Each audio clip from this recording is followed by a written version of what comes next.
gente falava um pouquinho ali fora que o turismo não pode e não deve ser considerado, Caiado, algo isolado.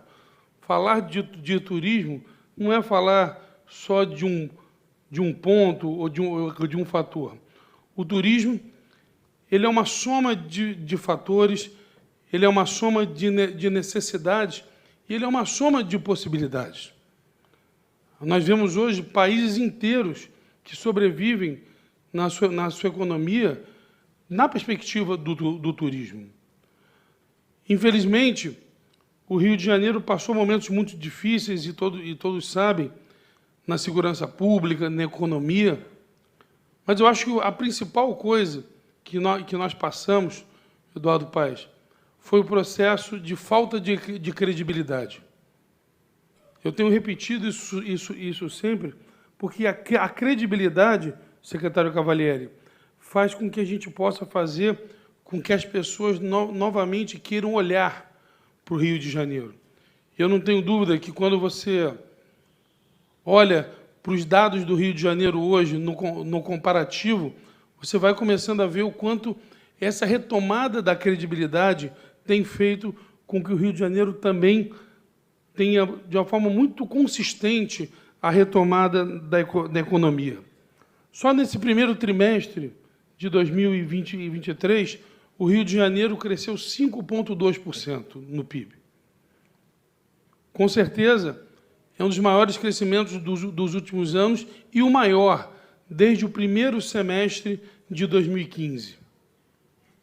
E esse crescimento, ele não é algo isolado, ele não é um fator de acaso ou da sorte. Esse crescimento ele tem muito a ver com a perspectiva que a gente tem conseguido no Rio de Janeiro. Quando você tem um Rio de Janeiro que volta a ter uma pacificação política, governador, Assembleia Legislativa, Ministério Público, Judiciário, prefeitos, quando você vê um Rio de Janeiro onde a cadeia produtiva, e aí a gente ouve diversos empresários falando isso, que voltaram a ter a perspectiva do diálogo, Caiado.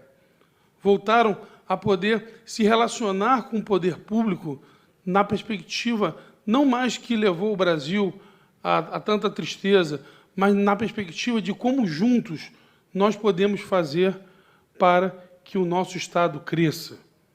O Rio de Janeiro, que tem evoluído muito na perspectiva da segurança pública, e a segurança pública é, sim, e continua sendo, e continuará sendo um desafio, mas um desafio que vem sendo combatido não mais com programas mirabolantes que dão certo durante um tempo e depois se esvaziam porque não tem essência, mas um Rio de Janeiro que começa, sobretudo na perspectiva da segurança pública, a ser reconstruído de uma forma perene. Tínhamos o segundo pior salário do Brasil nas polícias, hoje temos o terceiro melhor salário do Brasil. Na Polícia Civil, por exemplo, o nosso software mais jovem, Caiado, datava de 2014, na época da Olimpíada. Eu duvido que alguém aqui tenha um celular de 2014. Como é que o nosso processo investigativo eram de softwares datados de 2014? Tínhamos 2/3 dos institutos médicos legais fechados no Rio de Janeiro. Como ter um processo de segurança pública que não combata a impunidade? Então, a segurança pública hoje, em 2 anos, foram quase 2 bilhões de reais em investimento na segurança pública, chamamos quase 3.000 novos agentes, reformamos todos os batalhões, estamos reformando todas as delegacias, já estamos trocando viaturas, os armamentos mais modernos do mundo, mas, sobretudo, o serviço de inteligência. Compramos 21.000 novas câmeras corporais. A maior compra de câmeras corporais do mundo é do Rio de Janeiro. Compramos drones de acesso e de monitoramento, e agora estamos finalizando as câmeras das viaturas, inclusive com reconhecimento facial e possibilidade de engajamento com as câmeras de condomínios, prédios, para a gente realmente ter um circuito de segurança. Além disso, o Rio de Janeiro, nos últimos 3 anos, se não o mais, eu acho que é o mais, foi o estado que mais reduziu carga tributária. De bares e restaurantes, reduzimos 25% do imposto deles, uma redução muito significativa para quem empreende no Rio de Janeiro.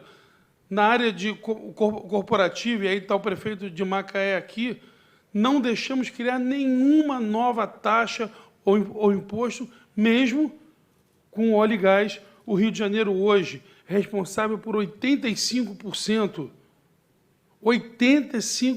da produção de petróleo do Brasil é no Rio de Janeiro e 73% do gás, que com certeza é o grande pilar da transição energética, é o gás.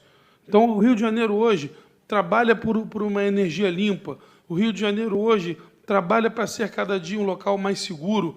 O Rio de Janeiro hoje trabalha desburocratizando, e está o nosso secretário Mauro aqui. Ganhamos prêmio, um prêmio ano passado e um prêmio esse ano. O Rio de Janeiro foi o estado que mais evoluiu. Ainda não é o primeiro, porque ele tem até 2026 para ser o mais digital do Brasil. Eu já falei para ele que a missão dele é pequena. É só ser o primeiro até 2026. Mas o Rio, nesses últimos 2 anos, foi o estado que mais se digitalizou, que mais diminuiu esse déficit. Levávamos 3 meses, 4 meses para abrir uma empresa, hoje levam 20 minutos. Então, o Rio de Janeiro hoje, ele está se preparando estruturalmente para ser esse estado organizado, esse estado onde as coisas funcionam. E aí, Vinícius, querido Vinícius, essa é a porta de entrada para o turismo. O turista quer chegar num local organizado, quer chegar num local seguro, quer chegar num local onde as coisas funcionem, onde ele tenha um transporte de qualidade, onde, se ele tiver um problema de saúde, o hospital público funcionará, onde o serviço é de qualidade, porque o empresário tem a certeza de que ele pode investir e que o retorno virá. Nos últimos 2 anos, há quem diga até que não se pode considerar que o Rio teve baixa temporada. Tamanho é a ocupação, inclusive nas épocas de baixa temporada. Então, eu acredito que esse Rio de Janeiro que tem sido construído, não o governador ou o prefeito da capital, ou os prefeitos do interior, mas o Rio de Janeiro, onde a nossa maturidade, a nossa humildade política, a forma que nós temos feito política hoje, em vez de ir brigar, como a gente vê no Brasil hoje, a gente até, às vezes, na interna, se olhar os WhatsApp, não é só flor não, João. Se olhar nos WhatsApps, o bicho pega. Mas nós conseguimos discutir no interno para conseguir levar para a população, conseguir levar para o empresário, conseguir levar para o investidor, conseguir levar para o turista uma prova de que temos um Rio de Janeiro que caminha junto. Não à toa, fizemos a maior concessão do Brasil, muito mais que a maior concessão do Brasil, o maior projeto ambiental do Brasil, que foi a concessão da SEDAI. Segundo o contrato, e foi pago 25 bilhões por esse contrato, de 5 a 7 anos, poderemos mergulhar na Baía de Guanabara novamente. Isso é uma coisa única. E eu não tenho dúvida que nós caminhamos hoje por um Rio que evolui, que cresce. O turismo de negócios do Rio de Janeiro está crescendo muito, e eu não tenho a menor dúvida que nós caminhamos para uma sociedade melhor, para um Rio de Janeiro melhor, continuar sendo a porta de entrada do Brasil. E a questão do Galeão, por lealdade, eu vou deixar para o Eduardo Paz falar, porque ele é o grande vitorioso nessa retomada do Galeão. Muito obrigado.